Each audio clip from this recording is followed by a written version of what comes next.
আসসালামু আলাইকুম। আশা করি সবাই ভালো আছেন।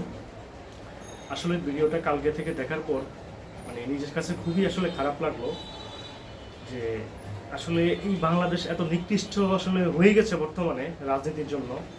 আসলে খুবই এটা আমাদের যেখানে 98% আমরা মুসলিম, সেই মুসলিম দেশে যেটা আমাদের নবী সুন্নত দাঁড়িয়ে নিয়ে আমার প্রশ্ন হচ্ছে সেই দল করুন, দল করার রাজনীতি এটা একটা নাগরিক অধিকার। আপনি যে কোনো দল করেন সমস্যা নাই, কিন্তু আপনি কোনো খারাপ কাজ করছেন কিনা, আপনার দেশের সাথে বেইমানি করছেন কিনা সেটা হচ্ছে মুখ্য বিষয়। তা আমি মনে করব যারা এই ওনার সাথে যে এই কাজটা করেছে, এটা আমার মনে হয় না ওনার কোনো ভদ্রঘরের সন্তান কিনা।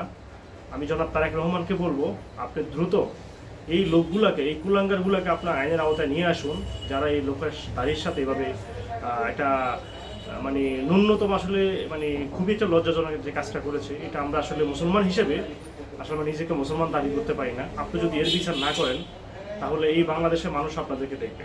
তো আমি চাই যারা আমরা একটা মুসলমান জাতি, যারা এই নবী সুন্নতের সাথে যেই কাজটা করেছে, যে এটা আমাদেরকে খুবই একটা লজ্জাজনক একটা বিষয়।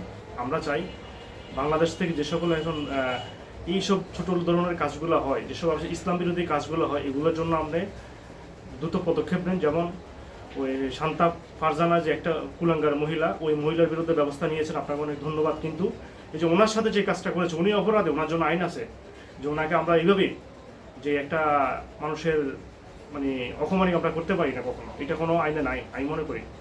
আমার প্রশ্ন হচ্ছে, আমি অপরাধী, আমাকে ধরে থানায় দিয়ে দেয়, কিন্তু কেন আমার জিনিস নিয়ে বা একটা নবী সুন্নত নিয়ে এই মুসলমান রাষ্ট্রে এই কাজটা করবে? এটা আমরা মুসলমান হিসেবে মেনে নিতে পারি না।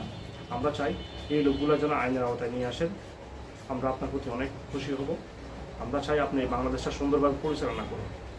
সবাই ভালো থাকেন। আসসালামু আলাইকুম।